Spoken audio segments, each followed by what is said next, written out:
जय श्री राम।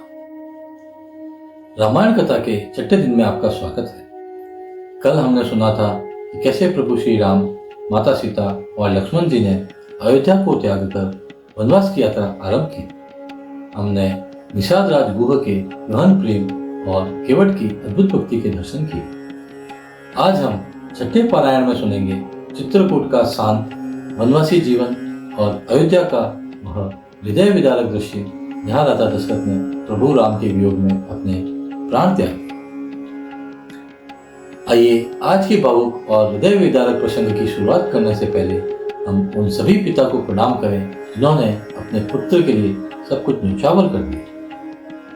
हे प्रभु, आप ही सत्य और धर्म के स्रोत हैं।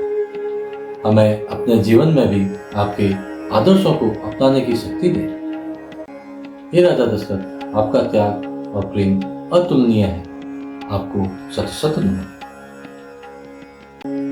आज की कथा की शुरुआत एक सुंदर चौपाई के साथ करें।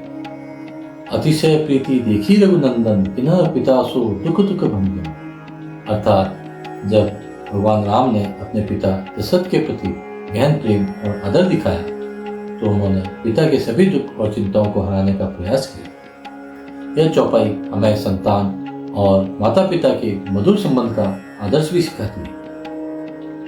अब ऋषि भारद्वाज के आश्रम से प्रस्थान करने के बाद श्री राम, सीता और लक्ष्मण जी चित्रकूट की ओर बढ़े। चित्रकूट का वन अत्यंत सुंदर और शांत था।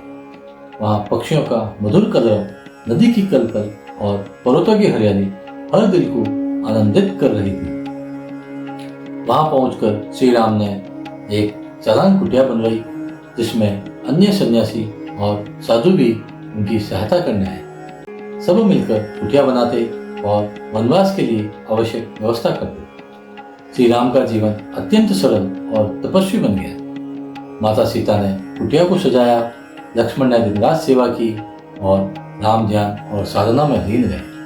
और ऐसा भी कहते हैं कि 14 वर्ष के वनवास में लक्ष्मण जी कभी नहीं सोए और हमेशा श्री राम की सुरक्षा हेतु वहां उपस्थित रहे। वन में रहते हुए भी उनका हृदय परम आनंद से भरा हुआ था, क्योंकि वे अपने पिता के वचन और धर्म का पालन कर रहे थे।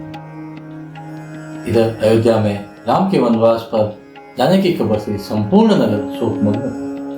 घर घर में दीप बुझ गए, भजन और गीत रुक गए और हर गली मोहल्ले में केवल एक ही पुकार गूंज रही थी, हमारे राम कहाँ चले गए। संपूर्ण अयोध्या नगरी पर ऐसा दुख छा गया मानो नगर का प्राण ही चला गया। हर दिल व्याकुल था, हर आंखें आंसुओं से भरी हुई थी और नगर वासियों का हृदय श्री राम के बिना रिक्त और व्याकुल था। राजा दशरथ राम के वियोग को सहन नहीं कर पाए। वे बार बार कांपते स्वर में पुकारते, राम राम, मेरे प्राण राम कहाँ हो। वियोग और पीड़ा में वे मूर्छित रहते। उनकी आंखों से अश्रुधारा अनवरत बहती रही। गुरु वशिष्ठ और मंत्रियों ने उन्हें धीरज और साहस दिलाने का प्रयास किया, परंतु दशरथ का हृदय पूरी तरह टूट चुका था और उनका जीवन राम के बिना सूना और शून्य प्रतीत होने लगा। दुख और पीड़ा में डूबे राजा दशरथ ने अपने मंत्रियों को एक पुरानी स्मृति याद की। उन्होंने बताया कि युवा अवस्था में उनसे एक अनजाने में भूल हुई थी। श्रवण कुमार, जो अत्यंत धर्मप्रिय और माता पिता के प्रति पूर्ण सेवा भाव रखने वाले पुत्र थे, अपने वृद्ध माता पिता के लिए तीर्थ यात्रा के समय जंगल में नदी पर जल भरने आए थे। तभी राजा दशरथ को दूर से आवाज सुनाई दी। इसे सुनकर उन्होंने सोचा कि कोई जानवर जल पीने आया है।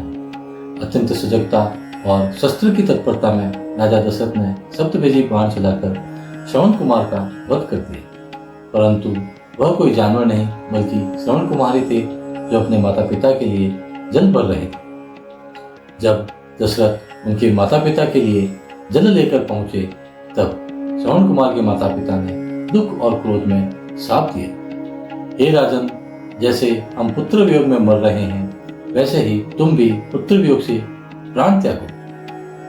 आज वही शाप सत्य हो रहा था। राम के वनवास के कारण राजा दशरथ का हृदय पुत्र वियोग और दुख में डूब गया और उन्हें अपने कर्म का फल प्रत्यक्ष रूप में मिल रहा था।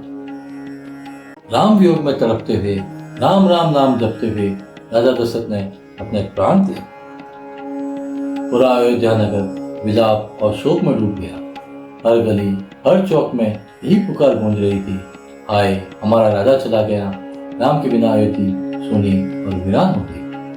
अब अयोध्या का राजा चला गया और उसके साथ ही राजकुमार राम भी वन में चले गए। इस प्रकार नगर में असीम दुख और शोक का वातावरण फैल गया। गुरु वशिष्ठ ने राज्य की इस दुखद स्थिति को संभाला।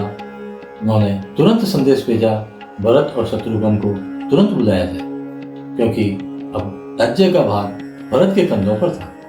भरत और शत्रुघ्न उस समय अपने ननिहाल कैकेयी देश में थे। जैसे ही उन्हें यह समाचार मिला, वे तुरंत अयोध्या की ओर रवाना हुए।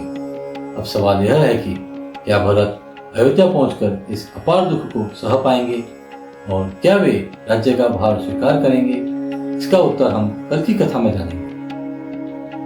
इस प्रकार छठे दिन की कथा में हमने जाना चित्रकूट में राम का सरल और धर्मपूर्ण वनवास, अयोध्या में नगरवासियों का शोक और राजा दशरथ का देहावसान। कल की कथा में हम सुनेंगे भरत का अयोध्या आगमन, कैकेयी से प्रश्न उत्तर और चित्रकूट में भरत राम मिलन। अब आज का उपाय, शत्रु बाधा और नजर दोष से बचने के लिए जैसे लक्ष्मण ने सदैव राम की सेवा और रक्षा की, वैसे ही आप भी अपनी माता को लाल धागा अर्पित करें और उसे अपनी कलाई पर बांध लें। इससे शत्रु बाधाएं और नजर दोष दूर होंगे और घर में सुरक्षा एवं सकारात्मक ऊर्जा बनी रहेगी। जय श्री